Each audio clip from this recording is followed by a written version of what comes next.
like you to invite you, and I'm so happy to see you at our February meeting today. And with that, we will go to our Invocation and Pledge, which will be led today by our wonderful County Commissioner, Janet Long.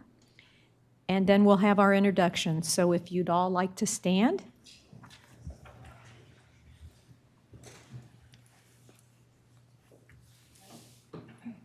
Bow your head. O God, from whom all power comes, by whose divine will we must all abide, we thank you for our civil liberties and freedom, for our opportunities and our privileges. We beg of you today to bless, assist, and enlighten the members of this board here in our county. May we prove worthy of the confidence placed in us by our fellow citizens. May we be just and upright in our thinking, honest in all of our actions, and ever be guided by a true conscience in the actions we propose or vote on this afternoon. Please forgive us all our mistakes and selfish tendencies, and help prepare us by our good deeds for an eternal life with you. Through Christ our Lord. Amen. Amen. I pledge allegiance to the flag of the United States of America, and to the republic for which it stands, one nation, under God, indivisible, with liberty and justice for all. That was wonderful. I think sometimes we do have to remember to not be selfish. We'll start with our introductions. Commissioner Cliff Mertz. Yes, I'm Commissioner Cliff Mertz from the City of Safety Harbor, representing the communities of Safety Harbor, Oldsmar, and Tarpon Springs. Good afternoon, everyone. Councilmember Brandy Gabbard, City of St. Petersburg. Good afternoon. I'm Vice Mayor Patty Reed from the City of Pinellas Park. Thank you. Hi, Bonnie Nealville, council member, and I'm in supporting the inland communities. Hello, everyone. Gina Driscoll, St. Petersburg City Council, and representing PSTA. Good afternoon, everybody. Michael Smith, City of Largo, Vice Mayor. Good afternoon. My name is Dave Eggers, and I'm on the County Commission. Good afternoon. Councilmember David Albritton, representing the City of Clearwater. Good afternoon. Excuse me. My name is Janet Long. I'm a Pinellas County Commissioner and Vice Chair this year. And Vice Chair of Forward Pinellas as well, I think. That's right. There you go. Thank you. Got my two right here. I'm Whit Blanton. I'm the Executive Director. I'm Cookie Kennedy, the Chair of Forward Pinellas, and I also represent all the beach communities. Richie Field, is that right? Floyd will be here very shortly. And so we'll continue. Tina, is there anyone, a citizen wishing to be heard on any item not already on the agenda for action by the board today? Yes, Madam Chair, we have Mike Reardon here today. Thank you. Hi, Mike. Hi. I haven't been here since November 19. What's new? I'm here to talk about Drew Street, and there's a lot of progress with FDOT. I guess we're getting our sidewalk sometime this month, but for 4.5 blocks, and construction in 2024. But this issue goes back for me to 2004, and I really got involved in 2017 when I was asked to participate in an aspect of the streetscape by Kimley Horn. In September of 19, Commissioner Eggers was on the, took a tour with me for about 45 minutes, and a number of people from the City Commission in Clearwater, and recently last week, 2 members of FDOT walked up and down, and where'd she go? Anyway, a member of Fort Pinellas. Is she here? Chelsea's here? I don't see Chelsea. Chelsea is, you look different. I'm not on Drew Street now. And here's the deal.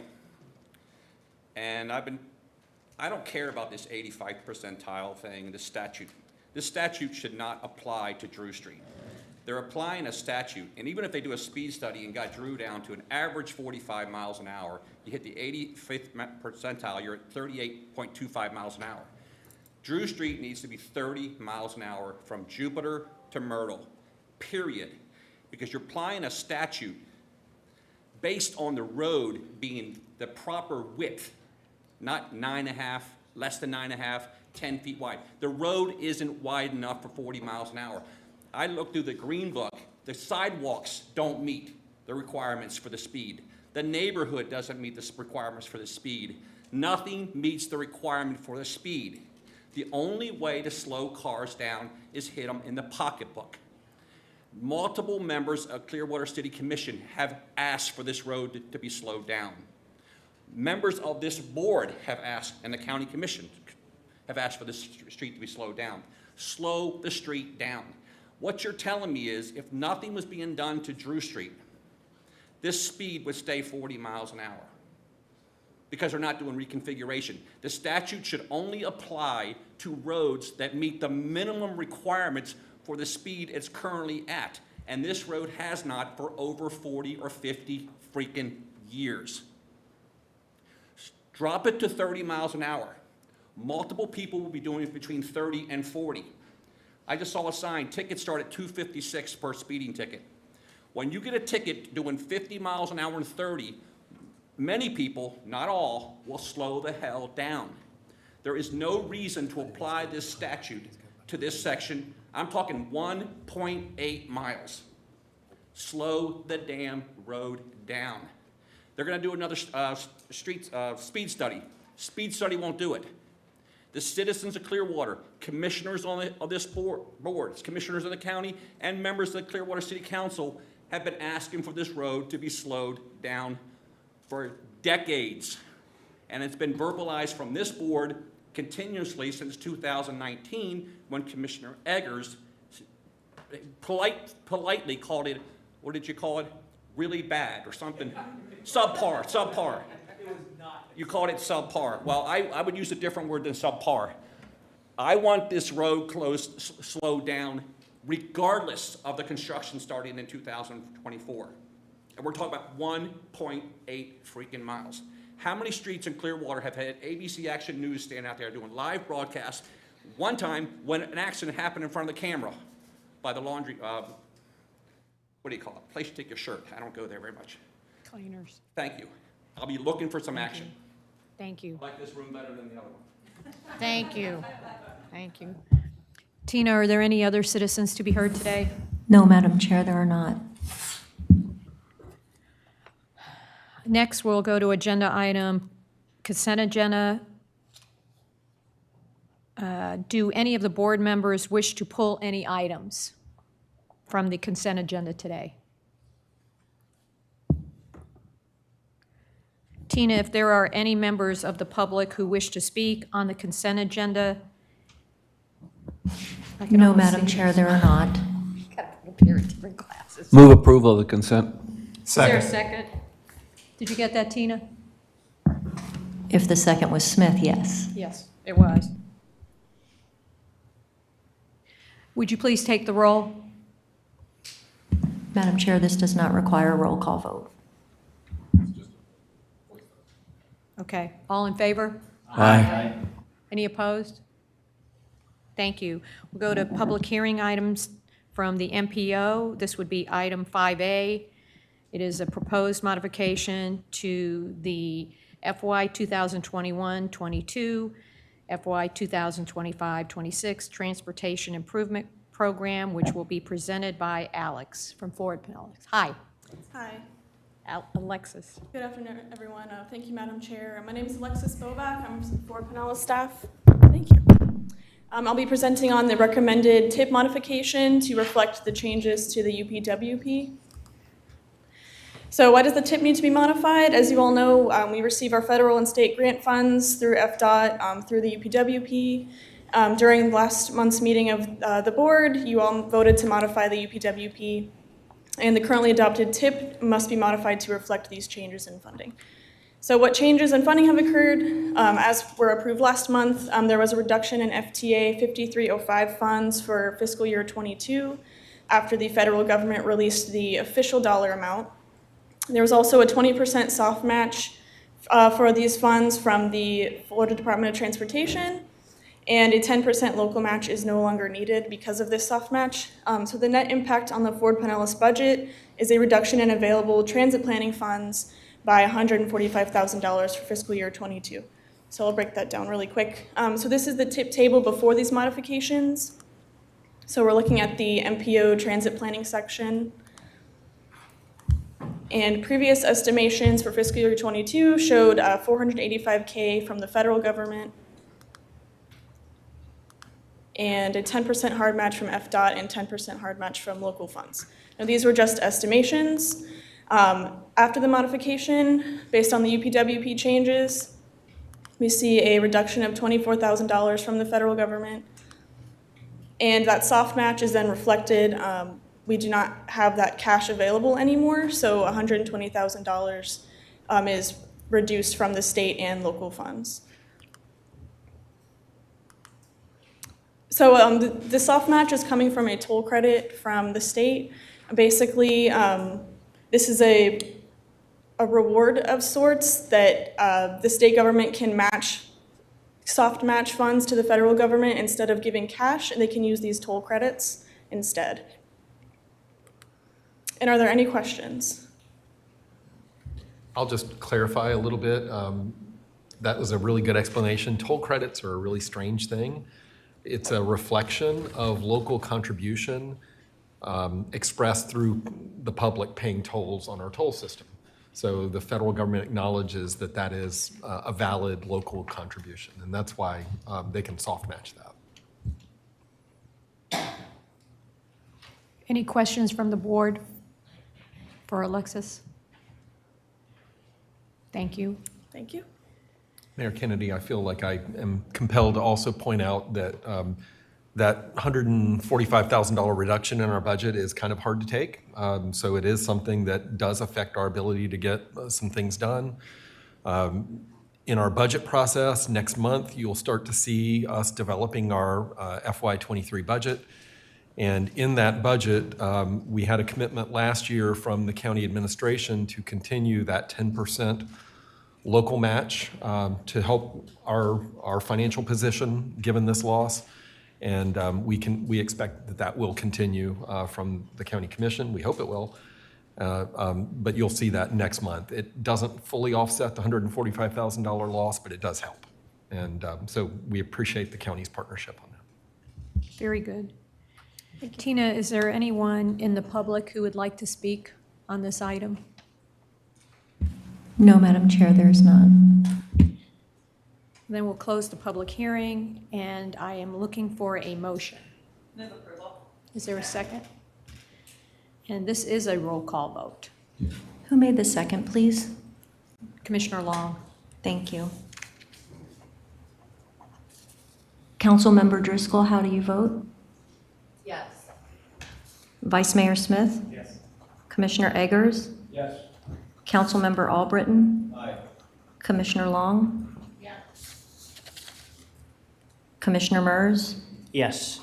Councilmember Gabbard? Yes. Commissioner Seal? Yes. Vice Mayor Reed? Yes. Councilmember Noble? Yes. And Chair Kennedy. Yes. That passes unanimously. Thank you. I need to change my vote from yes to aye. Thank you. Smarty. You know. Okay, let's get that out of our system. We're going to move on to the Pinellas Planning Council now, which will be conducted as follows. I will first ask for Pinellas staff to present the items. The applicant local governments are available for questions as needed. Once each presentation is given, I will then ask for proponents of the proposal to speak, then opponents, and finally any other citizens who wish to comment or ask questions on the case. We will then hear rebuttal by the applicant as necessary and a staff response or summary. At that time, the board will ask questions, and then I will close the public hearing, and the board will deliberate and take action. Thank you, Mayor Kennedy. For the record, Nosheen Arman, Planning Analyst at Ford Pinellas, and today I'll be presenting a case from the City of Tarpon Springs. And in this case, the city is seeking to amend a property from the retail and services and residential low-medium categories, all to only the retail and services category. The purpose of this amendment is to designate the property under that one designation and also to allow for the use of a medical office on the property.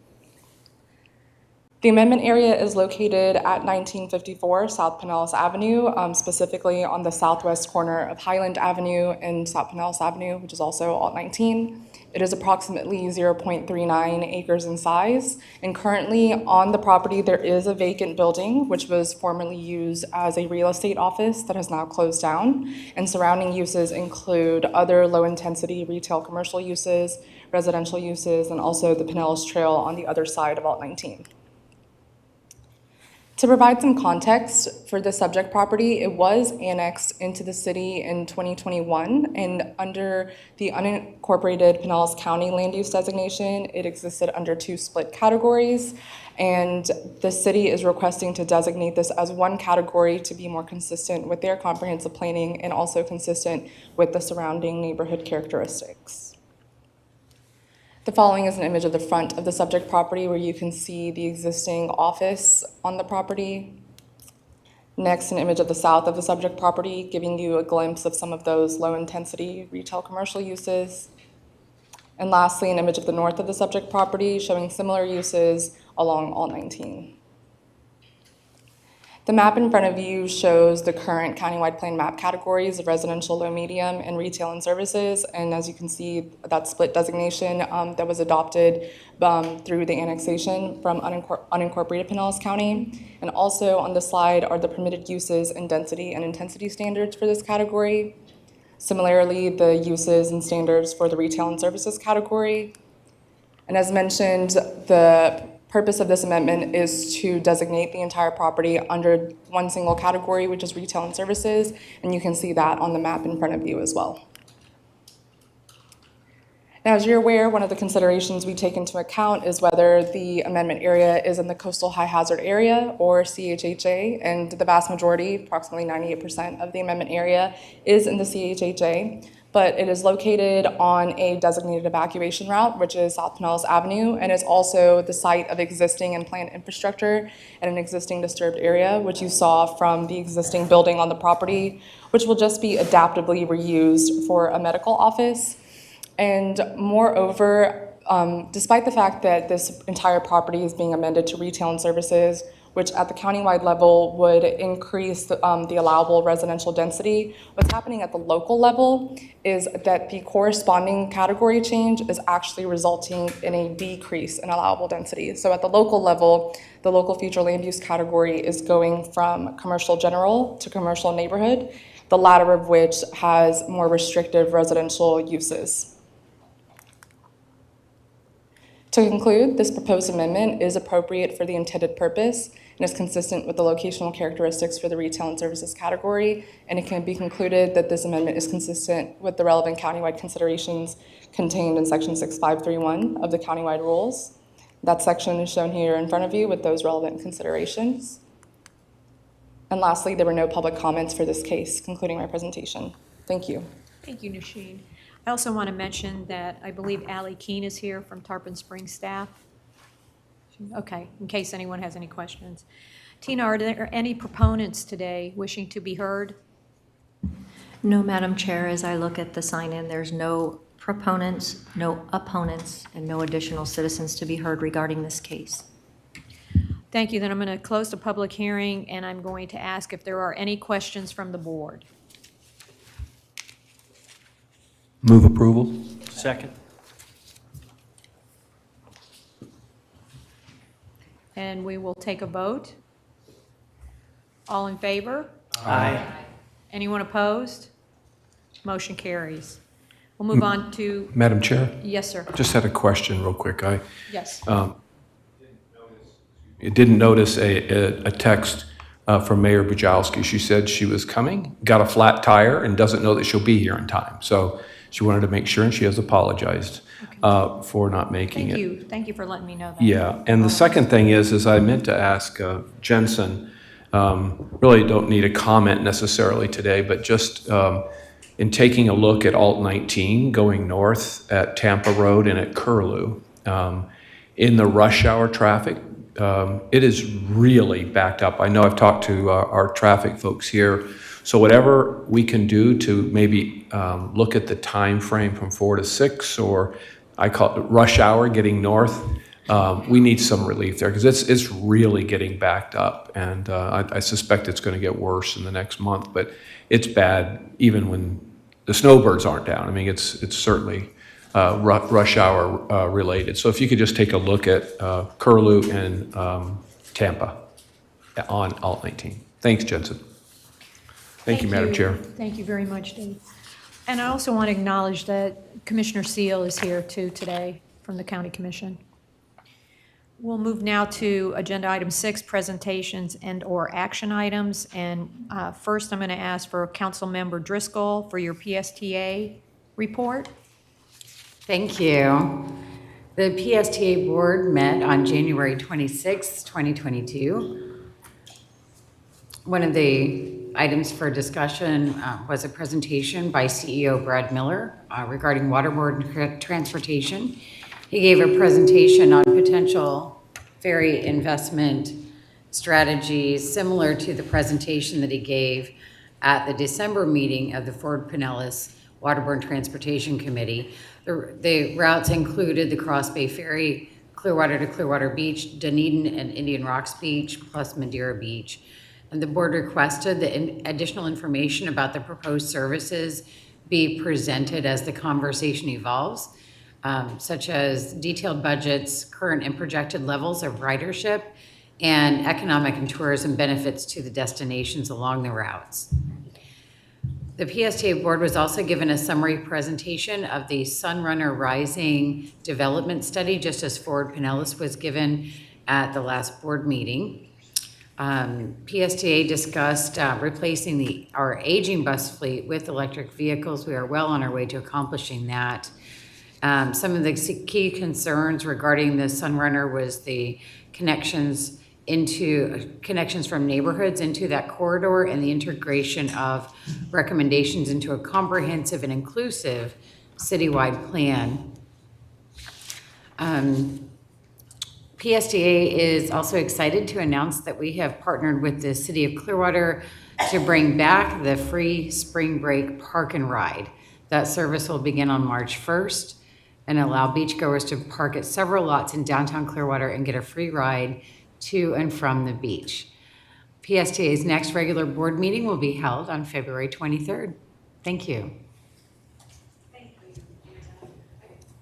I just want to make an announcement because we're using our new system that vibrating that you're hearing, if you are not speaking, then I want you to turn off your speaking.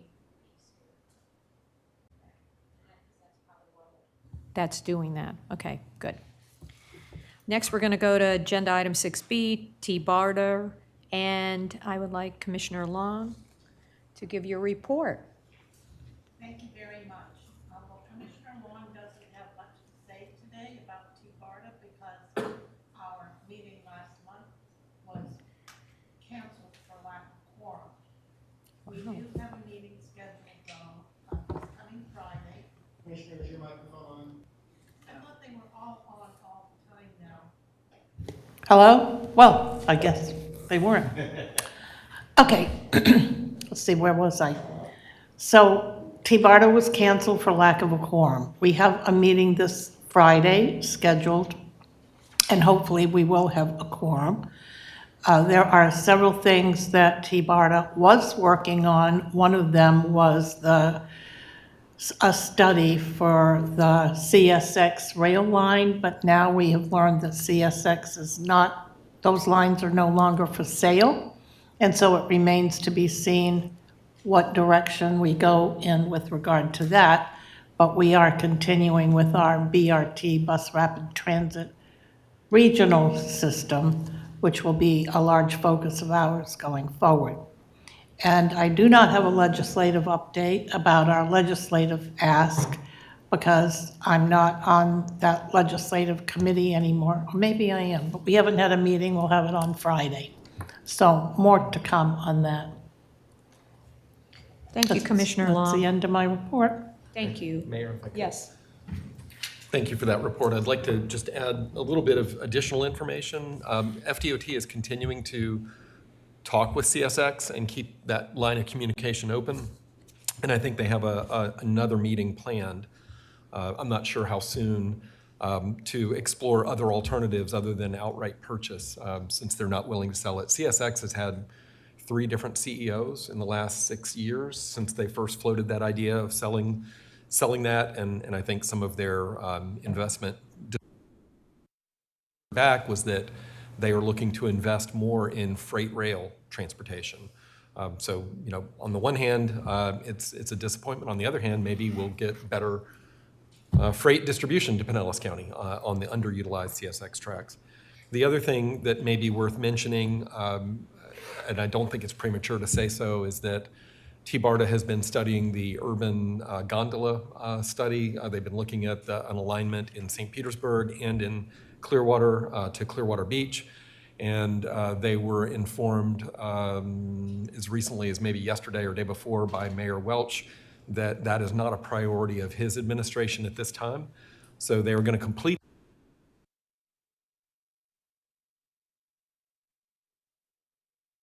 in our record of finding, but they don't expect to have any local support for that at this time.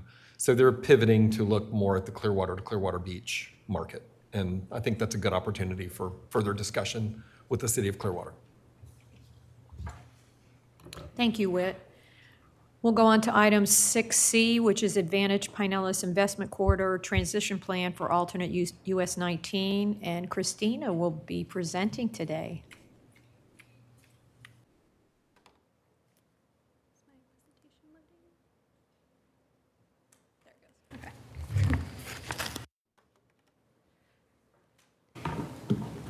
Hi everyone, my name is Christina Mendoza.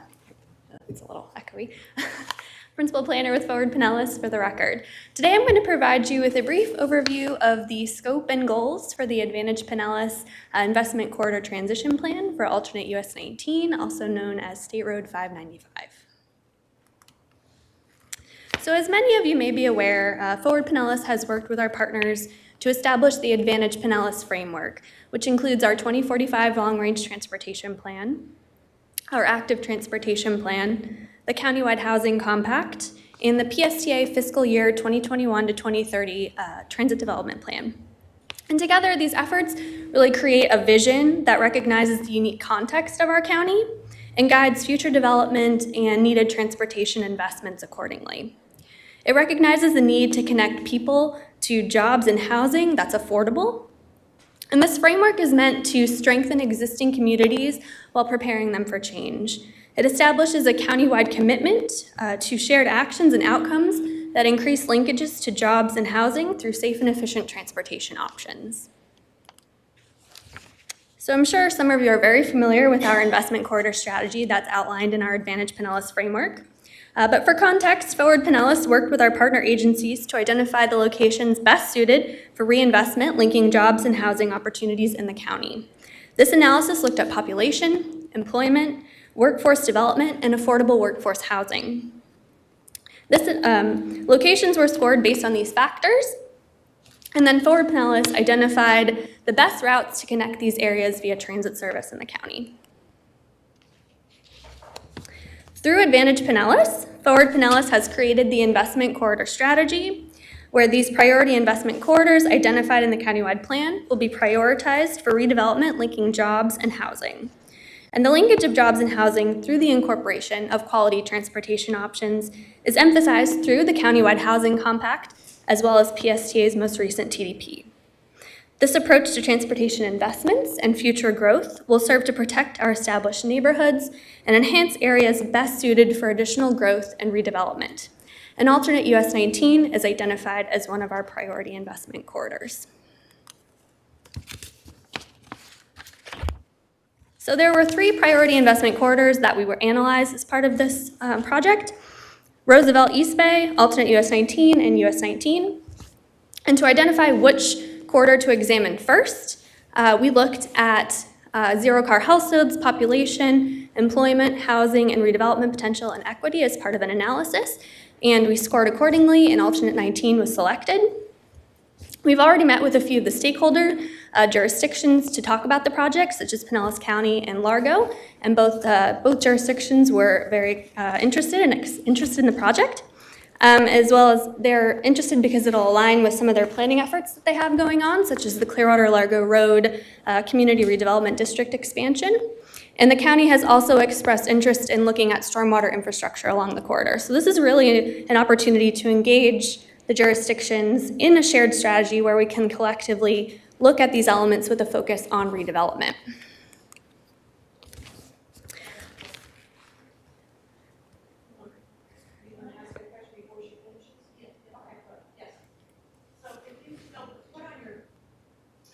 I'm sorry to interrupt you, but I couldn't help myself when I looked at that map, because you didn't mention Seminole, and it goes right through Seminole, does it not? Have you talked with them? We have. Actually, I heard from them early this week. And what was the reaction? We've asked all of the jurisdictions to provide input on our consultant selection process. We've sent them our submittals that we received. We've got 4 consultants that we're considering as part of this process, and Seminole has already sent us their comments, and they are very interested in meeting with us to talk with us further about the project. We have not met with their elected officials yet. No. I'll be interested. You can proceed. Okay. Christina. So currently, the study limits for the project are alternate US 19 at State Road 60 South to 58th Street North at 5th Avenue North and 58th Street North from 5th Avenue North to Central Avenue. The existing land use along the corridor is primarily commercial and residential uses with some employment and office. The FDOT context classification for the corridor are urban general and suburban commercial. And generally, the corridor is largely low-scale, disjointed commercial and residential development with limited bicycle and pedestrian facilities, and it's largely in need of reinvestment overall. So the goal of this project is to create a redevelopment and economic opportunity strategy to link jobs, job training, and workforce housing that encourages the incorporation of enhanced transit service as well as other multimodal options. And this is going to be done by utilizing a context-sensitive approach. This study will involve a community-based evaluation to determine how best to meet current and future development needs and to establish a long-term plan for the evolution of the corridor. This will include an assessment of regulatory barriers to redevelopment, particularly for housing that's affordable and for development that's accessible by all modes. This can be done through incentives for the private sector, to redevelop with affordability in mind, and to guide local governments in revising regulations that can hinder redevelopment and affordable housing, such as those related to parking, stormwater, buildings, setbacks, open space, etc. While at the same time, we want to be sure to encourage good urban form. So this project will create a vision for the corridor to accommodate future growth and economic opportunity for Pinellas County's diverse workforce. The study will feature an extensive public engagement component from start to finish, a corridor-wide analysis that will look at existing conditions, market conditions, and a multimodal connectivity, a redevelopment vision to identify a vision map for the corridor, establish areas of change, define place types along the corridor, look at potential stationary locations, and identify redevelopment types and equitable redevelopment strategies. It will include an implementation framework for developing regulatory incentives and funding strategies. And it'll all culminate in developing a corridor redevelopment plan that will include recommendations related to implementation, redevelopment principles and incentives, housing affordability, multimodal improvements, and performance measures. The corridor redevelopment plan will include short, midterm, and long-term strategies for implementation, as well as specific improvements that could be advanced in the near term. So we sent the scope outline to 4 of our consultants, and we've received submittals back from all of them. We're currently reviewing the submittals internally, and like I mentioned earlier, we've sent them out to our key stakeholders at the jurisdictions as well as at PSTA. And next we'll be selecting a consultant and finalizing the scope, and our goal is to bring the scope and this consultant selection back to our board in March. Then we'll be issuing a notice to proceed to the consultant and kicking off the project likely the end of March, beginning of April. So this is an anticipated project timeline. We anticipate the project to take approximately 12 to 18 months to complete. Task 1, which is the public involvement component, will take place throughout the entire duration of the project. Task 2 to Task 4, which are the corridor-wide analysis, redevelopment vision, and implementation tasks, will each likely take about 6 months. And the corridor redevelopment plan will likely take 6 to 7 months. So with that, I will take any questions. Anyone on the board have a question for Christina? Okay, thank you for the presentation. Thank you. I'd like to briefly follow up if I may. Sure. Thanks, Christina, for that. As she mentioned, this is the centerpiece of the adopted 2045 long-range transportation plan, as well as being incorporated into the county-wide plan for the land use side of the agency. We did meet with the City of Largo Commission and staff, and the City of Largo is very excited about this. We're happy to have that partnership. And then I did sit down with county administration, and they are also very excited about this project and have been talking about things like regional stormwater needs in this corridor as well. So I think there's a great opportunity for partnership. We'll see about all of the cities along the corridor, but I'm hopeful that we'll have good alignment. This is part of the Advantage Pinellas strategy that has been embraced by Pinellas County as part of the Housing Compact and by Pinellas Suncoast Transit Authority in their transit development plan. And that was a unique alignment of really three agencies coming together around one idea to advance for the benefit of Pinellas County. So I'm very encouraged, and hopefully we'll have multiple of these corridor investment strategies that we pursue in coming years, but we wanted to get this one started, and it doesn't mean that this is the only corridor we're looking at for improvements. FDOT is doing a State Road 580 corridor. We have some bus rapid transit improvements coming for 34th Street South.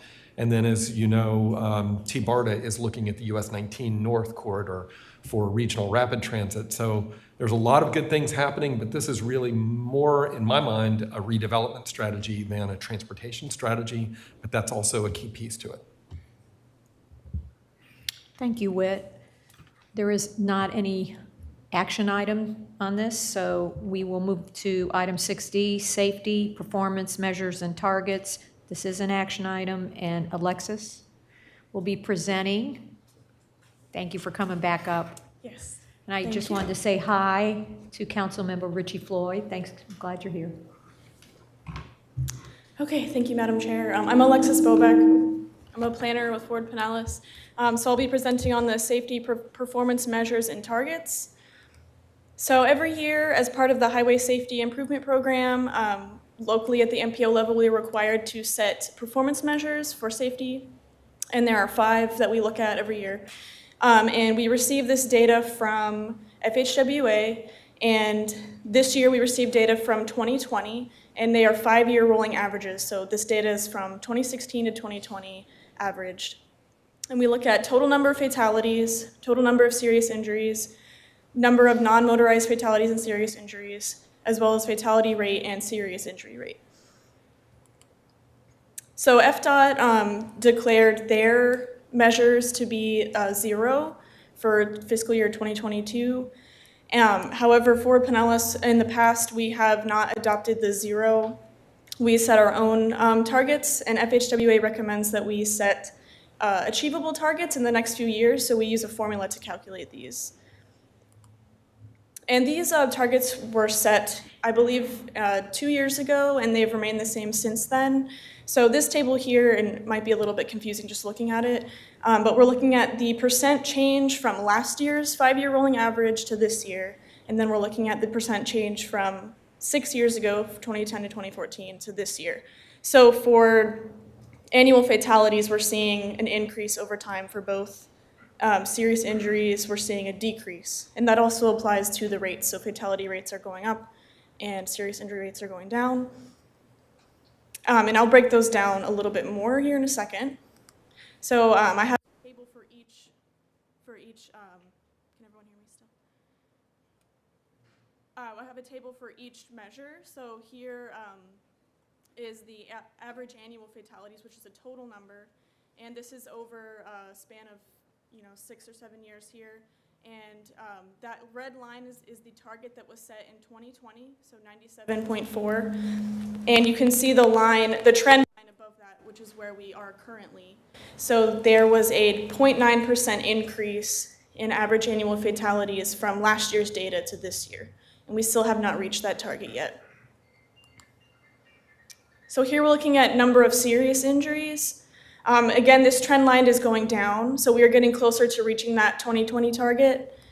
And there was an 8.1% decrease in annual serious injuries from last year's data to this year. Fatality rate, this is closely in line with total fatalities. So there is a slight upward trend over time. We have not reached that 2020 target yet, and we saw a 2.1% increase from last year to this year's data.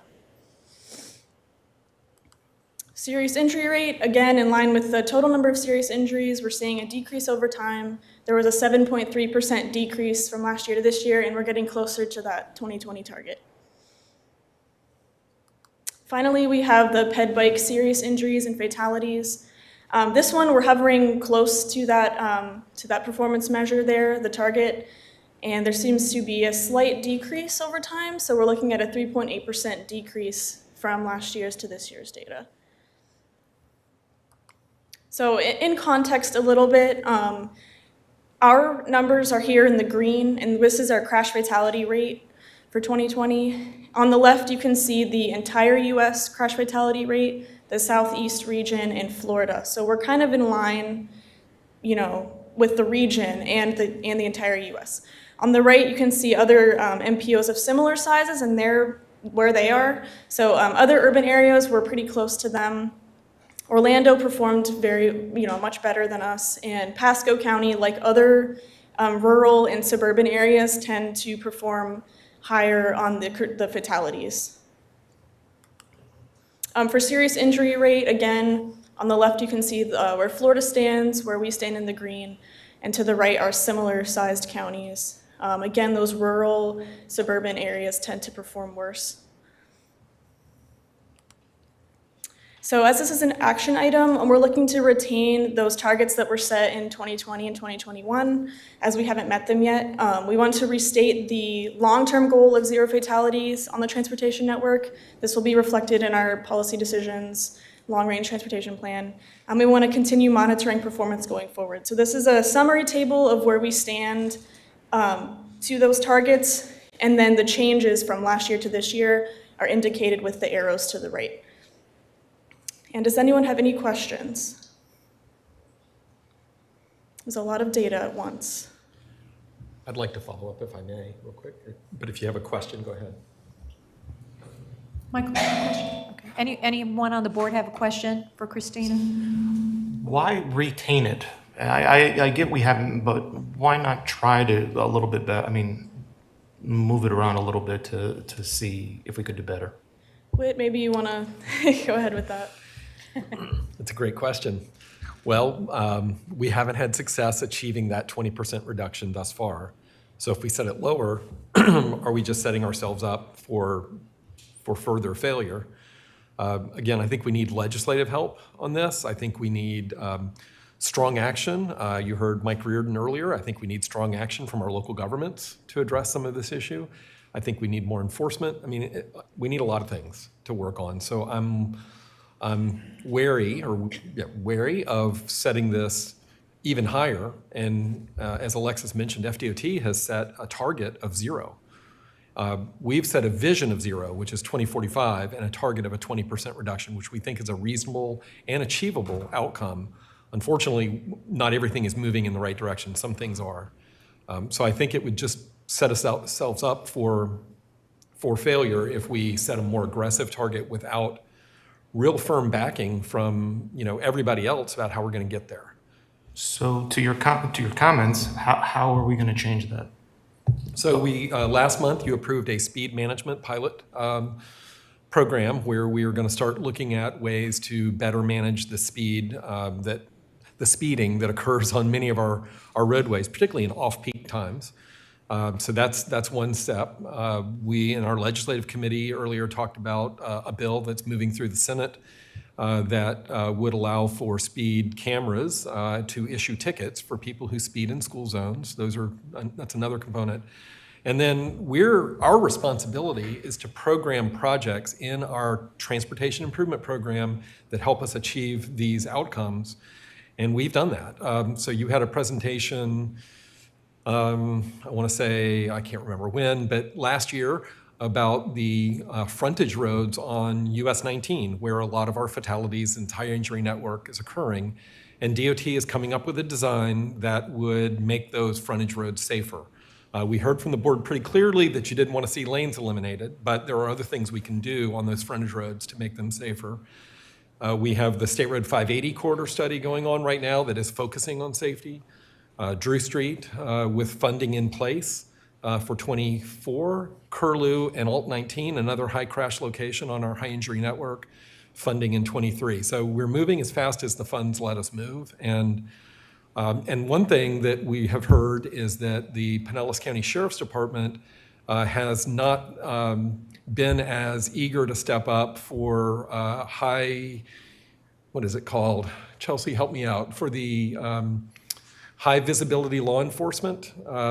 Clearwater and St. Pete have done that, but the Sheriff's Office has not been as aggressive. There's some equity issues with that, but we think high visibility law enforcement is a good strategy to help address some of these speeding issues. Clearwater and St. Pete have been really good partners on that. So there's some other things that we can be doing, and getting all the local governments to adopt the Vision Zero resolution. Thank you, Largo, and others for doing that is another step in that direction. Question? Yes, Dave. Yeah, just two things. First of all, that work that we talked about last year on the frontage roads is so important. I mean, it's almost like the off-ramps are kind of like a NASCAR race when you're slowing down to get into get refueled. I mean, it is, and they don't slow down though. The problem, NASCAR, you have a speed, and you pay the price if you don't. So I'm glad that one's moving forward. The other thing is, again, anecdotal information feedback on those speed feedback signs. I just don't see enough of them. For instance, and you talked about after hours having a problem. So some of the speed feedback signs that I've seen out there are solar related. So you get solar energy to run it. I'm assuming at night they don't kick in. I'm just asking. And are we using that enough? Because I remember we had a speed feedback up on Drew Street. And I'm not saying that that's the answer. I'm just, so Mike, if you're listening, I'm not saying that this is the answer. But I'm saying just as an interim solution to try to, because it tends to be that people see themselves speeding, and most of the people, not all of them, will slow down because of that. They don't even realize that they've exceeded it. I mean, that's a good question. We can talk with Pinellas County Public Works staff about that, and some of our local government partners. I know DOT has a lot of speed feedback signs that they sometimes lend out to the local governments to deploy. So we'll see what we can do to put more of those. I think they are pretty effective. And I've heard from others who've told me that they feel they're pretty effective. You know, Whit and I were talking the other day because a resident mentioned that this is specifically in communities that are close together, like on Gulf Boulevard, that there are different speed limits, and that if we could possibly have the same speed limit, if the communities would go, we're going to talk about that too, and I think that would help. If we had a continuous speed limit that was the same, and in this case, we were talking about Gulf Boulevard, so. Yeah, well, one of the issues with that, like I'm thinking of Drew Street, for instance, everything east of, well, it's a little bit west of Keene, but everything east of Keene is 4 lane. That's a little different, and a turn lane. So when you get west of it, after a little bit, it gets down to that 2 lane, and it's just a different, I understand what you're saying, trying to bring some continuity. But I think there's also, you have to realize that, I mean, it really is different. And that Drew Street is so different. And as you get closer to 19, it even opens up more. I'd hate to make it all 30 miles an hour when that one element of Drew Street really dictates 30 miles an hour, that one little stretch they were talking about. So anyway, just a thought. So part of that, just so that I'm understanding this correct, David, is part of that is 40, and then it goes down to, they'd like it to go down to 30. Is there any kind of a happy medium, even 5? Yeah. Or you don't think that would be any? Yeah, I don't know. I think the point that Mike was making is that, maybe the speed limit that's there is warranted if the roads were wide enough and the lanes were wide enough, Okay. But because they're not, it really doesn't warrant the normal, what they would deem the normal speed for that road. Okay. I don't know if there's a compromise, really. I mean, I think you really have to look at it when you have 4-lane roads with center divides, or 4-lane roads without center divides, or 2-lane roads without center divides, and the 2-lane roads being substandard in terms of width. I don't think you can apply a general one there. I mean, it's just a thought. I mean, I understand what you're saying, but I think we have to. I'm trying to learn about it too myself. Yeah. Going down. Whit, anything else? I appreciate this conversation very much. I neglected to mention the safety planning study that we're doing for Treasure Island and St. Pete Beach. And last night, Indian Shore said they wanted to be part of that too. I kind of dissuaded them from being part of that study, but I said we can work with them if they wanted to look at speeds through Indian Shores or crossings or whatever. And then the other point I wanted to mention is that the Florida Department of Transportation is embarking on a lighting program for the state roadways, and that funding is in place in 23, I want to say. So it's coming up within the next year, and that will be a big help. And that's something that we've also talked with the county about, is working on improving lighting on some of the county roadways. So all of this comes into play. Where we see a lot of the fatalities, though, are on our major arterial roadways, particularly in lower income and minority communities, where the traffic signals are spaced really far apart to move cars most efficiently. And pedestrians being pedestrians don't walk 2,000 feet out of direction, and they tend to play Frogger at the mid-block location. And we've Gulf to Bay, Alt 19, and I'm sure on many roads to the south, we had a fatality yesterday on 71st Street, Mayor, where the county is putting in sidewalks, but not for about 3 more years. So those kinds of issues, we just are playing catch up, and we're working as fast as we can. So thank you for your attention to safety and making it a priority. He says that to me because I have a gentleman that comes into my business, and every time he comes in to get his hair cut, he reminds me about 71st, and this has been going on for 5 years, so we finally got him in the program for the sidewalks there. So, and now I'm going to hear that. Okay. All right. Is there any more questions for Christina? Alexis. Alexis. Shoot me today, will you? Please get it over. Tina, is there anyone in the audience or who would like to speak? No, Madam Chair, there's not. Okay, this is not an action item, so we're going to go ahead and go down to item 6D, which is... Madam Chair, I apologize, it is an action item. We do need a motion, a second, and a vote, please. Okay. So moved. David first, and second is Michael Smith. All in favor? Aye. Motion carries. Thank you. Okay, we're going to go to 6E now, private sector perspectives. And I'm so happy Dr. Cynthia Johnson is here today. Please come up from the Pinellas County Economic Development Vision. I got a chance to see and hear Dr. Johnson speak at the Tampa Bay beaches last week, and you're just such a breath of fresh air. I'm so happy that you're with the county. Well, thank you. Good afternoon, everyone. It is absolutely my pleasure to come and just give you all a couple of highlights of what's happening in Pinellas County economic development. I've had the good pleasure of sitting down and talking with Whit and Rodney about what we plan to do and what the future looks like for economic development. So this afternoon, I just wanted to kind of share the vision that I have for the department, as well as go over a couple of our top priorities that we're working on.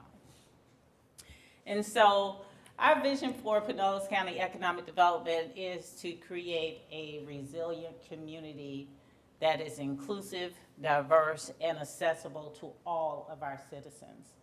You know, there has been a tremendous opportunity in economic development for us to really look at how can we service the county full service with all of the opportunities we have in economic development. And so many of you have participated. We did a study last year about, you know, how can we best engage with our partners. And part of that study results was that we could be more intentional about the engagement. And so as we build a more resilient, inclusive, equitable economic development department, we are really focused on making sure that we are servicing all of the communities of Pinellas. We have the good pleasure of having a wonderful community perspective, whereas no matter what you come for, you have a community that could and should meet your needs. And that's with job opportunities as well as investment opportunities. We're really working very hard on creating an environment where businesses want to move, existing industry want to expand, and future workforce want to live. So we are being very intentional about creating these relationships. So I'll quickly share with you 5 of our top priorities. One will be equitable economic development. As Whit said a little bit earlier, we really have to make sure that we're being inclusive in the activities that we are doing, because we have some of our communities, particularly our communities of color, that have missed out on some opportunities because of the lack of intentionality to engage them and creating opportunities that meet the needs of those various communities. So as we make our decisions on how we're going to be an equitable economic development agency that's countywide, we are being very intentional about bringing in those communities that have been traditionally underserved. Second, the way that we're going to do that is through our business development initiatives. And our business development initiatives include business retention, expansion, and relocation. We have a keen focus on our industry that is currently here. We want them to stay, but we want them to grow strong. So we are creating programs that's going to help them do that. We know that when they're strong and they're vibrant and they're resilient, they create jobs for our citizens. And so we want to be very intentional about that alignment. As part of our business development activities also, we have our international component. With that international component, as COVID did teach us all a good lesson, that we're a Zoom call away from a partner that can be across the world. So we want to make sure that our businesses have access to those opportunities internationally. So we have formed a regional partnership with Hillsborough County, represented by the Tampa Bay EDC, Pasco County with their Pasco EDC, and Pinellas County to do some marketing to our international potential prospects and to help our businesses access those international opportunities. Another way that we are ensuring that we have equitable development is through our small business initiatives. The county was very wise in their decision to really hone in on what we were doing to service the small business enterprise area, and that is those businesses that are here in our community and looking for opportunities. So we have re-engineered that program. It is in its 4th year. It's 3rd year of full implementation. And we have taken that program from its initial stages 3 years ago at, I want to say it was about $250,000 that we were doing with small businesses in our community. And I'm proud to announce that we have increased that amount tremendously. And we did $17 million in 2021. And the year prior to that, 2020, we did 20.2 million. So even during the pandemic, we were still exceeding and doing things to make sure that we engage opportunities for our local businesses. The third thing that I wanted to talk to you about the equitable economic development, is our redevelopment initiatives. We are being extremely intentional about our redevelopment initiatives. We have quite a few partnerships with our stakeholders.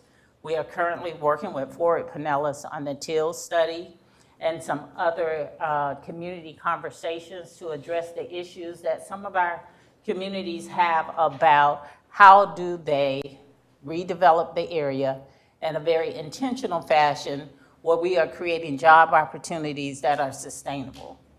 And so we have partnered with Whit and his team to make sure that we're locked in step, that we're really moving towards the same goals. That's going to be important for us because in economic development, we're in the posture of doing a strategic plan for our countywide implementation of our programming.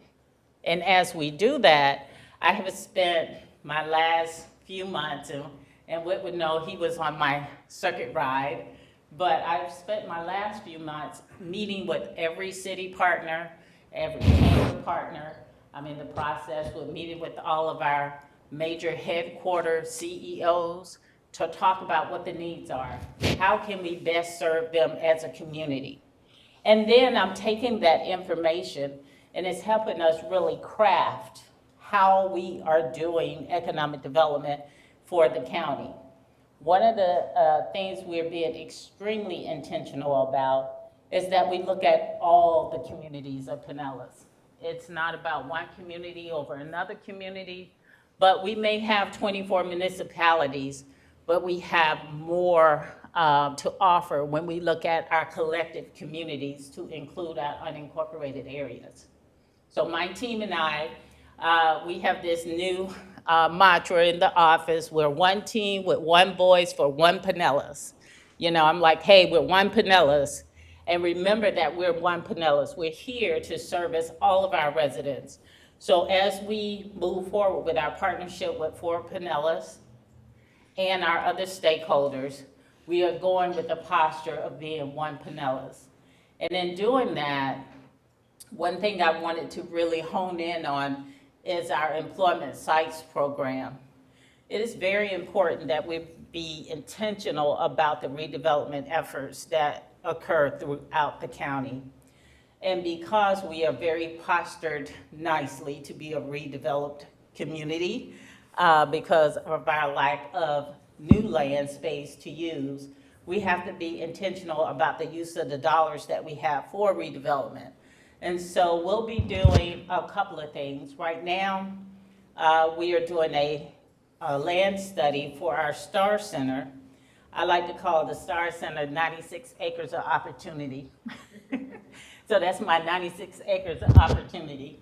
So those 96 acres of opportunity, we're doing a master plan on it to see what's the best use of that facility and making sure that as we look for opportunities to grow and create employment centers in Pinellas County, we're doing it with informed decision-making.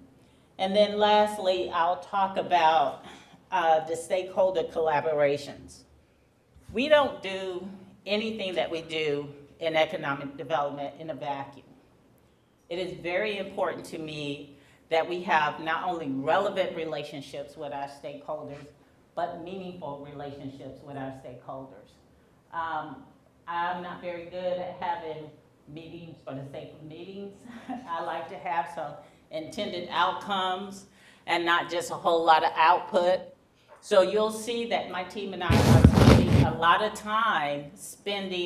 lot of time on the foundation of the activities that we're doing, because we want to create an economic development organization that services all of the communities of Pinellas, that not only makes our activities resilient for our business community, and I'll just be honest and say I have a little selfish intent here. I want to create a community that my new granddaughter wants to stay in. So I'm thinking, if I can get the community that she will stay in, and she's only 2 months tomorrow, but I'm already thinking about her staying here. So if we can create that community that our grandkids want to stay in, we have really created a community that is not only resilient, but that has the resources, the assets, the partnerships that make people want to invest their dollars, move their businesses, and expand their workforce. So I look forward to continuing our work with Pinellas. My team is always, if we're not here, we're listening in. And when Rodney will tell you, we have them on speed dial. And it is really good because now we're starting to build a new message in the community that we do talk, we do collaborate, we do organize and align our activities. And that's very important because we want to make sure that we're making the best investment for our residents. So I said I'd be quick. It was like, be quick, but be informative. So I've tried to be quick, but I would be remiss if I didn't tell you about this great news that we have. We have a big announcement next week on February the 15th.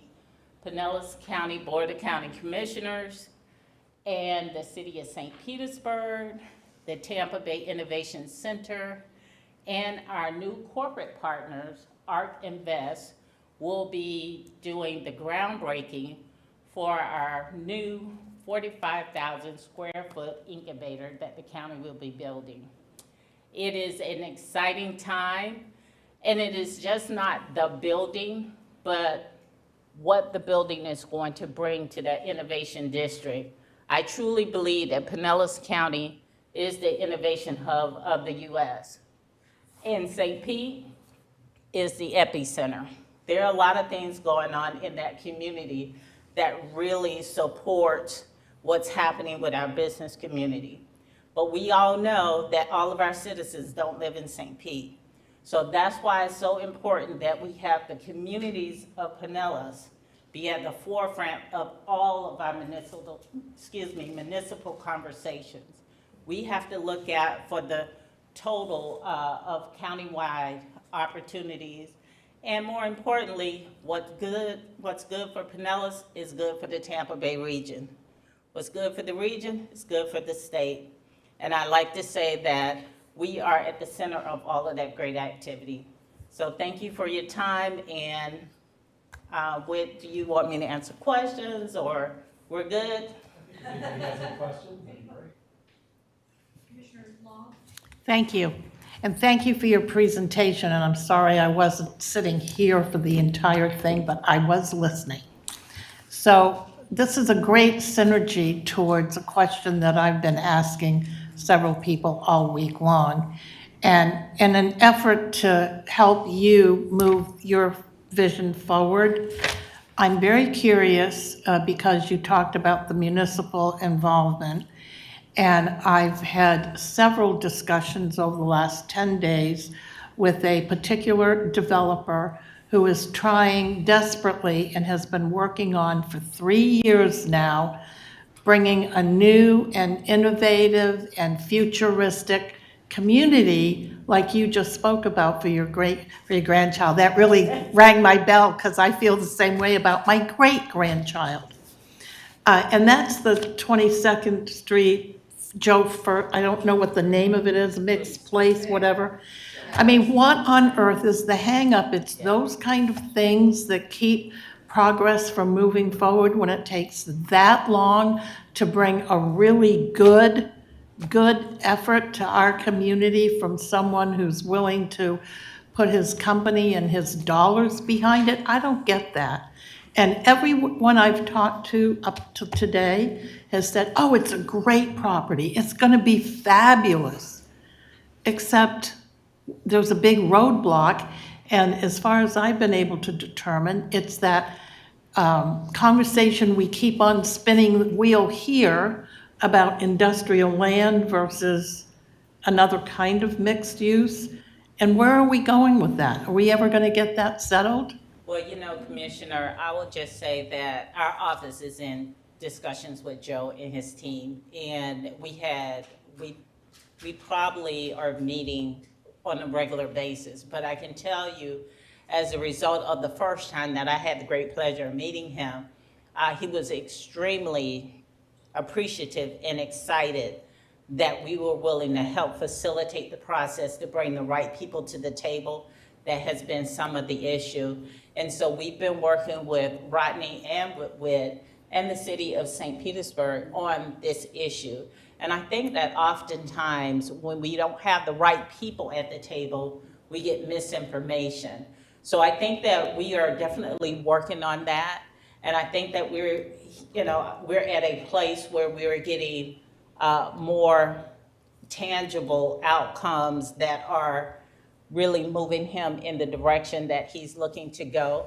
But it's part of the process. And in fact, because of that conversation with Joe, there are others who are impacted with those same kind of questions. So my team is working with Rodney to actually set up what we're calling a community conversation. Because the business community is saying, well, what did this change and how is this gonna impact me? And so we're gonna put together a community conversation. We're in the planning process right now so that we can have the right people there to answer those questions for the business community. Well, I appreciate hearing that, but you can imagine my frustration when this has been going on for 3 years and we're still talking and still trying to work through the process. At what point does someone say, okay, hey, somebody has to make a decision. You're either gonna move forward or you're gonna say, I'm leaving. Yeah. I mean, we're talking about a major construction project. We all know, those of us that are elected officials, time is money. And when you delay those kind of things, it sends the cost through the roof. Absolutely. So great that you're having a conversation, but when are we gonna move the dial? I'm sorry to be so. Oh, no. But I appreciate that, Commissioner, because it's this feedback that when I'm getting my city partners to move, this is how we express the urgency. We really need them to help move this forward. And so I can tell you that Mayor Welch's administration has really taken on this concern very seriously. And I think that we're going to get a little more swift movement on whatever the outcome is for the city with this project. Commissioner Mertz, you're next. Okay, thank you. Dr. Johnson, thank you for your presentation. You're welcome. It was good. One thing you mentioned that I thought was interesting was the perspective of one county. And I just wanted your thoughts on your potential interaction with the Small Business Association and the Small Business Development Centers, which are out there, and how people can relate. A lot of times I see that as community-based, somewhat fragmented, but the access for small businesses to be able to get necessary information for startups, for being able to do books, to be able to do various things, it's good, but it depends upon where you are. And your general thoughts on that? Well, Commissioner, I think you'll be happy to know that in Pinellas County Economic Development, we are the lead agency for the Florida Small Business Development Center. The headquarters for Pinellas is located within our economic development operations. That being said, we have deployed what we call sub-centers.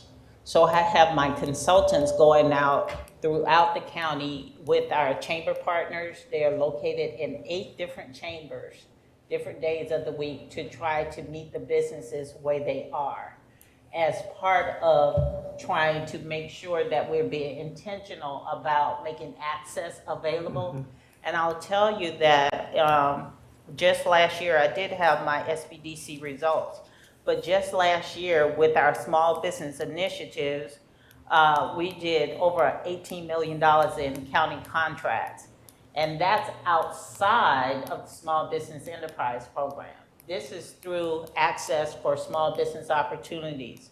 and we did 700, we did consulting with 772 businesses. Because I'm really big on outcomes, it's not, it has to be a meaningful engagement before you can put it on my list. So it can't be you send an email to a client.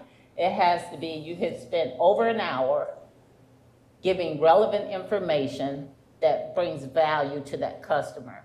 So we're working really hard to make sure that we're meeting our small business community in a very intentional fashion. So thank you for that, and we will continue to strengthen that relationship with our cities. And we do have quite a number of our cities who we actually contract to provide services for in Clearwater and in St. Petersburg.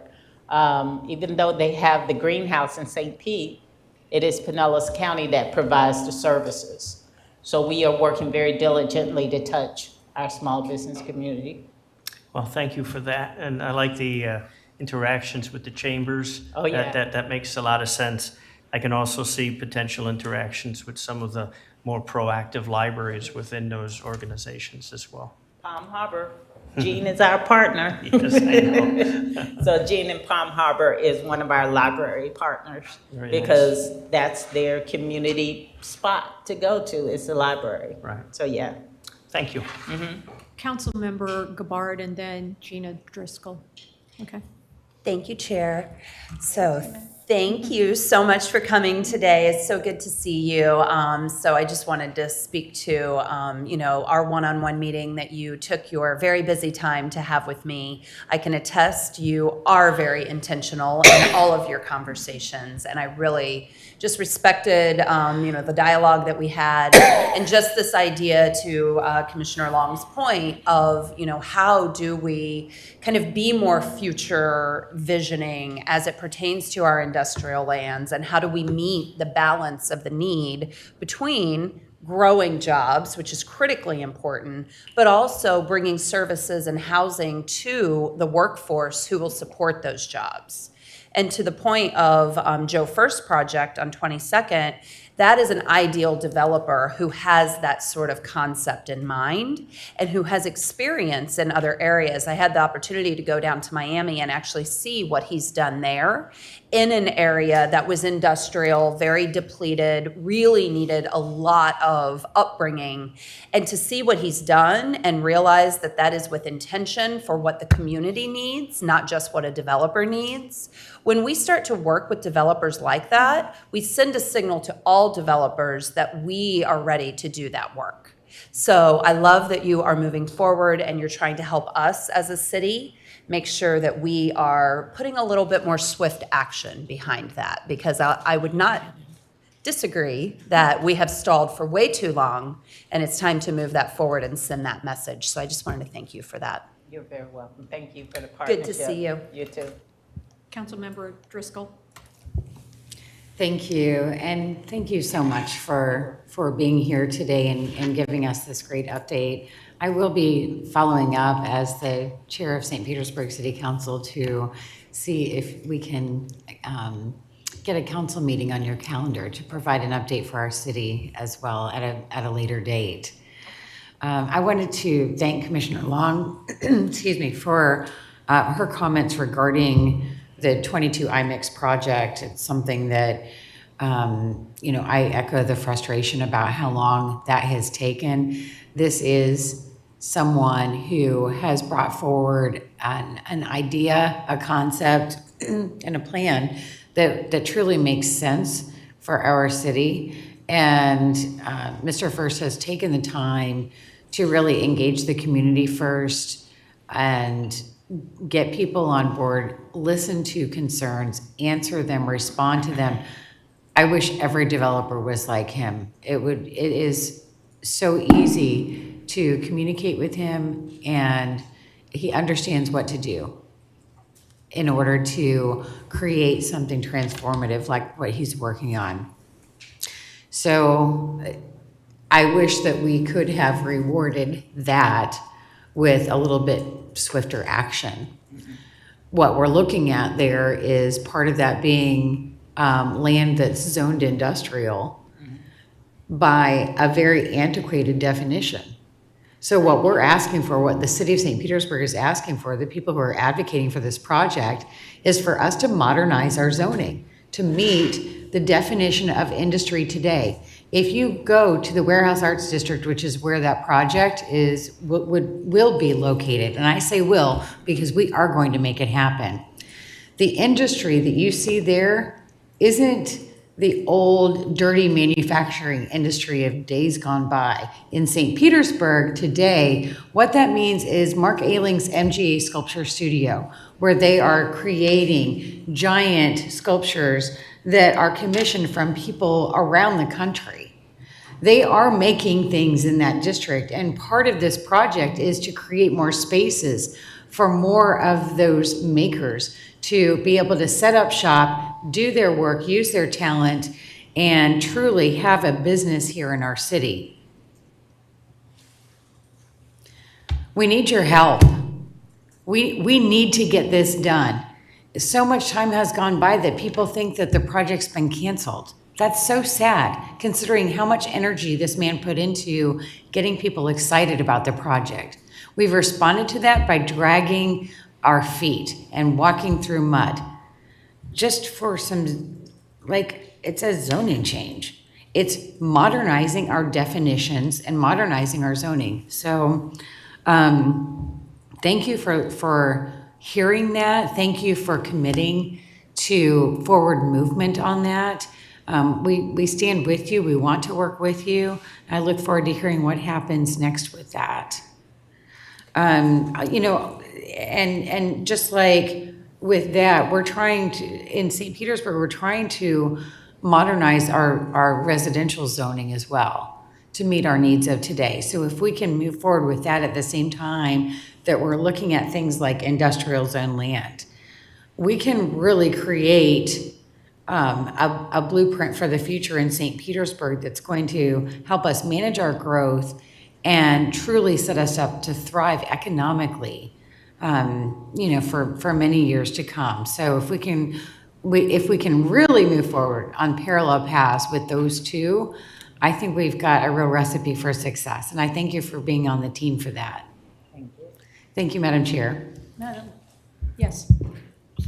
so Councilwoman Driscoll, I applaud your efforts to have the same kind of passion for moving this forward in a much kinder, gentler way than I did. But to Councilwoman Gabbard's point about, you know, when you work with a developer like that, it sends a signal. I think those were your words. But the signal that it is sending is St. Petersburg is a really tough place to get things done. And we all know that that's not accurate. There have been remarkable things done over the last decade in downtown St. Petersburg. But for goodness sakes, can we please identify what the action item is to get this moving forward? That's what I'm asking for. And I love the way you framed that with modernizing our zoning and the way in which we approach the difference between industrial lands, like we've all thought about them for decades now. This has got to change, and I don't think it's just relevant to downtown St. Pete. I think it's relevant to the whole entire country anymore, but especially Pinellas County, when we are in such a pristine place. We're not like everywhere else. We've got to get with it, or we're going to get left behind. Okay, I'm getting off my soapbox now, but thank you for letting me say all that, because it's frustrating, and I am just stunned at the tenacity of this particular person that he's still willing to go forward after all of this. And, so, you know, Commissioner, I'll say, I'll just end with this, and that is the importance of having authentic, trusting relationships. Thank you. Whereas, you know, it is very important to me, you know, there are 4 team busters. I tell my team that's all it is, 4 team busters. Lack of trust, lack of transparency, turf wars, and tradition. I love that. And so as we build an equitable economic development, department that's going to service all of Pinellas, it is our goal that we are trusting, that we honor tradition, but we don't allow it to keep us from moving forward, that we don't have turf wars, because we're one Pinellas, so it belongs to all of us, and then that we are being transparent through the process. So with that being said, you all have a partner in moving Pinellas forward, and I loved, I know you didn't say we were a part of the Advantage Pinellas strategy, but what I would like to invite myself to be a part of that Advanced Pinellas strategy, because we are advancing Pinellas through equitable economic development. So thank you all so much for the opportunity. Wait a Wait a second. minute. Can you Whoa. read those, can you say those four Don't team leave. busters again? Lack of trust. Yeah. Lack of transparency. Right. Tradition. Oh, and tradition. turf. Thank you so much. You're welcome. I You're want to gonna go hear that back again. to Commissioner Mertz's comments about small business, and we love our entire county, but I would be remiss if I didn't mention the fact that all the great small businesses that we have in Dunedin and Largo and Pinellas Park, Indian Rocks Beach, Safety Harbor, and Indian Rocks Beach, for a little tiny community, we have 30 businesses. I've been one of them for 30 years. And I think that some of the things that you offer, and I think the Chamber is a great piece to that, but I also think some kind of a platform where small business people could come and be educated on what you can offer them would be helpful. I know I've been a small business, very successful for 30 years, but I have never had help from the Economic Development Department from Pinellas County. I don't know much about it, and I think that small business people throughout this county, if there was some kind of a forum that you could put together where they could come and learn about what you can do to help them, especially those that are struggling specifically about the pandemic, or who were fortunate or unfortunate that they started during that time. Yeah. I think that would be a great opportunity as a small business person. I think I've experienced with that. Commissioner Mertz did a piece that he invited me to several years ago that was at USF. And it was a great experience, and I thought back then how wonderful it would have been if we could have something like this that was strictly for small business people, so that they can, we have so many young people now who are trying to open their own businesses, and I just think, and those that are my age that are struggling, that you could probably lend some educational pieces and help them. So I would like you to think about that too. And Mayor, I'll say that is in the works. Okay. We're working on an electronic platform. It's going to be called One Pinellas. And with that One Pinellas electronic platform, it's a resource platform that no matter what stage your small business is at, you can access this platform and find a resource for that stage of business. Okay. We are in the actual development phases. We're working with the City of St. Pete is one of the partners. The City of Clearwater is one of the inaugural partners. My goal of naming it One Pinellas is so that we can roll it out across all the communities in Pinellas. And then we're also working with Thrive, which is an incubator in South St. Petersburg, to help create this One Pinellas electronic platform for resources. Good deal. Okay. Good deal. Yeah, Madam Chair, let me just follow up with that. The thing that she was invited to was a National Academy of Inventors program that we put on at USF, and it's focused on this particular thing, academic inventions where inventors are involved, and through incubators and such are trying to transition technologies and patents that are developed into the marketplace to take ideas, which are ideas, and actually turn them into something. So your also discussion of incubators is very important, because there is a differing view and a growing change in how ideas are formulated, how they're transitioned, how they're brought out into the marketplace, and ultimately ideas become implemented into products, jobs, and things like that. The So- ARC Innovation Center, the incubator that we will be groundbreaking on the 15th, has some very purposeful space for those pitches, for those patents to be prototyped right there on the facility. So, you know, we have been listening to the voices of the small business community in trying to craft a incubator that really addresses what some of the current needs are to make sure that we can take this concept to the market, because that's how we make money with it. Otherwise, we're just dreaming, but that's how we make money with it. So thank you for that. I'm always available to hear your insight, your recommendations, your comments, because we do listen to them, and we do put it into the portfolio so that when we do our informed decision-making, we have a full perspective and not just, you know, what we think should be there. So thank you again for that. Let me just follow finally with that is, in addition to our specific thing, there are numerous libraries in different locations that have now maker spaces and other things necessary so that, so everybody then has an idea, you know, can get access to sewing machines, to 3D printers, to various things to be able to turn ideas that everybody has into something, right?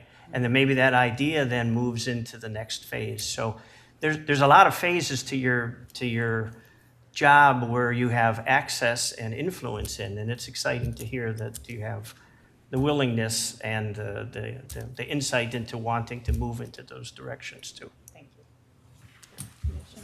Council, quick. It's actually a question for Whit. I'm sorry. Do we have an update on the industrial land study? Is it still on track for this summer? Yeah, I'll give you an update in just a minute on that. Yep. All right, thank you. Yes. Well, not to be a real pain, but does that study have to be done before we can move this project forward? No. Thank God, that was a good answer. Thank you. Thank you, Dr. Johnson. One more question. It's just really a comment, and I'm glad that study's, that was going to be my question too about the study and when it's coming, because I do think the conversation of what fits into light industrial today needs to be had, and then there are areas that, because of that new definition, that maybe we need to think more nimbly about adjusting it around the county. But I mean, there has been that kind of movement. First of all, we're being, constantly, there's things coming from Tallahassee that ask us to look at our light industrial and puts things at risk. I know that there are requests from different communities where light industrial's been traded off with other things as long as there's a job component. So that process is happening, and I think again, we have to be very careful to keep what the intention of that light industrial was in areas that we think it belongs. So, and that's not easy, and it does mean that not all things fit under that, category to the point that's been raised today. And I think we just have to be mindful that land is necessary to attract businesses here. And if those businesses can't come because we don't have that land, then that would be a shame too, because we want to elevate maximum income potential of our residents by bringing higher paying jobs. Absolutely. And you got to have all of that. So it's a tough process for sure. It's a balance, as you're saying, for sure. So thank you for being here. Appreciate the comment. Thank you, Whit. for coming. Thank you. We're going to turn it over to Whit now for his director's report. Okay, thank you very much. I'm going to go a little out of order because we'll just follow on that. The Target Employment and Industrial Land Study, we actually kicked it off a little more than a week ago with Renaissance Planning, and Jared Austin is our project manager for that. I think we have a very robust schedule, and it's a very inclusive process because we had Dr. Johnson's team, Housing and Community Development team members from Pinellas County on that call, and then Linda, I don't know if you saw this, but she wrote a fantastic blog post that went out yesterday addressing why we need to protect and preserve our industrial lands. But, there is already within our countywide rules the ability to be flexible. And you saw that with the Jable property that you approved recently, where we allowed affordable housing on that. And you saw where we couldn't be flexible when we had a substandard project brought forward for the Raytheon property. So there's trade-offs of what we can accept and what we can't accept, and we make that recommendation to you. I know we are not the impediment to this, and our policy on industrial lands is not the impediment on that particular project in St. Pete that we were discussing. But I'm excited about this going forward. We do expect it to take the better part of this year. So by the end of the summer, we should have our recommendations from that. But that is, broad countywide policy. It will entail an inventory of all of our industrial and employment lands, and it will be looking at a survey of employers within and external to Pinellas County and the region who will help us understand better their needs. And I think the research and work that Dr. Johnson and her team are doing is going to be part of that understanding as well. So just wanted to let you know we've kicked it off, we're underway, we're moving forward, and we will bring regular updates to you as we have milestones completed. So we have draft work products, what we're hearing from the survey, things like that. We're not going to wait and dump it all at the very end. The next item is back to the safety arena. Last night I went to the town of Indian Shores, and you've seen Mayor Serrano and his team here before this board passionately advocating for a sidewalk in Gulf Boulevard that's not that shared bike lane that they have, because drivers sometimes drive over that to pass a car turning left. Last night they selected a sidewalk project after years of work to figure that out. And it's going to be on each side of the road, there will be a dedicated 5-foot sidewalk with a raised curb, which is what the mayor wanted for safety improvement, for safety reasons. There will be a bike lane next to that, and then there will be 10 feet travel lanes, and that will reinforce the 30-mile-an-hour speed through that section. So we're very happy. They're already on the priority list. We are going to be working with them to get an application in by the March 4th deadline so that they will be eligible for consideration in the new 5th year of the DOT work program. And that March 4th deadline is a hard deadline. So we can then work with FDOT to move it up if possible from that new 5th year. But all's going well on that. I was really pleased to see Mayor Serrano and the commission happy with that vote. It was unanimous, but they all recognized it wasn't a perfect solution because you only have 40 feet of right-of-way out there. So you're really struggling to give space for everybody. The next item is the Waterborne Committee, and I want to thank you all who were serving on that committee for meeting with us and talking through some issues in parallel to the one-on-one meetings that we've had in leading up to our February meeting. We've also met with PSTA one-on-one, and we've met with county administration one-on-one to package a request for operating assistance that will be divided somehow between the local government partners helping to restart that waterborne service in the Dunedin, Clearwater Beach area, and then hopefully using that as a springboard to expand that service to other parts of Pinellas County. The money question is always tough, but I think we're making progress, and I was encouraged by the conversation we had with county administration just yesterday or day before yesterday. We do expect a staff recommendation at the next Waterborne Committee. Hopefully the committee will accept that recommendation or modify it as they see appropriate, and we'll bring that back to this board in March or April. And that timing is important because I know Pinellas County is looking to the Waterborne Committee, at least in part, for its recommendation to continue the Cross Bay Ferry, which has to happen generally in the May timeframe. If they want to get out of that deal, they need to let Hillsborough County know before June 1st. So it all kind of does tie together. Any questions on any of those 3 items? Otherwise, that's my spotlight update for you today. Seeing none, I'll keep going. The Legislative Committee met right before this meeting, and we talked about mostly the bad bills that are advancing in Tallahassee, including the one that undermines our industrial land. It is House Bill 981 or Senate Bill 962.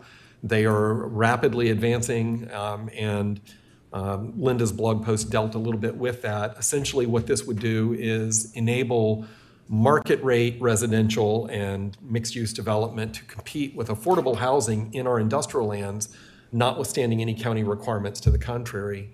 And local governments could certainly go above the current, in the bill, 10% threshold for affordable housing.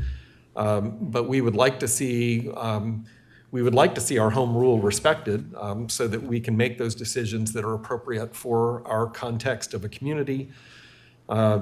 And there's hope that an amendment that's in bill drafting now will be added to the bill and voted on that would allow us to opt in as a countywide planning authority, along with the other 5 counties that have countywide planning. And I think most of the bill sponsors and legislators in Tallahassee understand the unique circumstances here in Pinellas County. I won't go through all the other bills, but we did have another discussion on holding virtual meetings among our advisory boards, and I just planted the seed, and I'll bring it back when I'm ready, when we've got a little bit more information. But I would like to pursue a strategy where we can seek legislative approval to conduct some of our advisory committee meetings virtually that involve citizens, because I think it adds to the diversity, I think it adds to the participation rate, and keeps us committed to really engaging the community in a meaningful way. We struggle to reach a quorum sometimes in those committees when we don't have when we have to approve people who are participating virtually to allow them to vote. And this is an issue that everybody around the state is dealing with. And I'm not sure we'll be able to get there, but what I would like to do is kind of work with the sunshine law advocates and people who really want to keep government in the open to make sure that we can bring them on board as we look at these efforts. So maybe sometime in the fall I'll be ready with some information about that. Are there any questions about the legislative committee? Councilmember Gabbard and I did go to Tallahassee. Is there anything you would like to add about that for this group? No, it was a fantastic trip. Hopefully we can do it again next year and have more people participate. But just want to give, Whit a lot of kudos for putting those meetings together. I think that the work that you were talking about with the industrial land bills really, came out of those meetings that we had last week, and trying to find a compromise with really representatives from all over the state. It wasn't even just our delegation. And so I just wanted to commend you on that. And yeah, it was a great trip, and hopefully we'll at least have some success. I always tell people, you bite off legislation issues like a little bit at a time, because there's a whole lot going on in Tallahassee that we cannot control, but something like this could be detrimental to our community. So good work, Whit. Thank you. Thank you, and kudos to Tina. And I won't say anything about eating the elephant one bite at a time. That's a bad joke. And to your point about having more people there, it was great that you and I had sort of intimate meetings with our legislators, but I think it sends a better message if 2 or 3 of us can be there from the board, and you can kind of go and show that there's some solidarity. I saw other delegations doing that, and they kind of packed the rooms, and I don't know if we need 13 people there, but having 2 or 3 would be welcome. So I would encourage anybody who wants to join us next year, and we'll try to overlap when Amplify Clearwater or other groups like we did this time are in town, and maybe we can piggyback on that. So it's not taking 2 trips in consecutive weeks. That's harsh on anybody. Been a long week. One last thing I'll just mention, Commissioner Eggers had a great suggestion when we had our briefing before this meeting. We're going to be putting together a summary of the construction projects that are beginning either this year or next year, and give you a timeline for start, an estimated timeline for completion. And we already have the interactive TIP, so you can go find that on a map. But I think just having a 1-page handout that we can bring you, that we can post on the website for easy reference by the public, gives you a little bit more detail at the hands-on ready, because we have some significant projects. We have the first roundabout being built on the state highway system in Pinellas County this year. We have the US 19 from Maine to Curlew, the interchange at Curlew going under construction, likely by this fall. And then we have a number of other projects, some resurfacing projects that are happening. And I think the public just needs to know, what are we expecting? When is this likely to happen? And the business community particularly that might be affected by that. So that was a great suggestion, and we'll work to make that happen. That's all I have. Okay, well, I just wanted to bring up on informational items that there are two MPOAC Weekend Institutes. One will be on April 22nd through the 24th, and one is May 20th through the 22nd. And that's for new members or members who have never attended. Talks a lot about what we do here. If you're interested, I would get in touch with Tina. Okay. And thank you, and this meeting is adjourned. Thank you for coming today. Okay.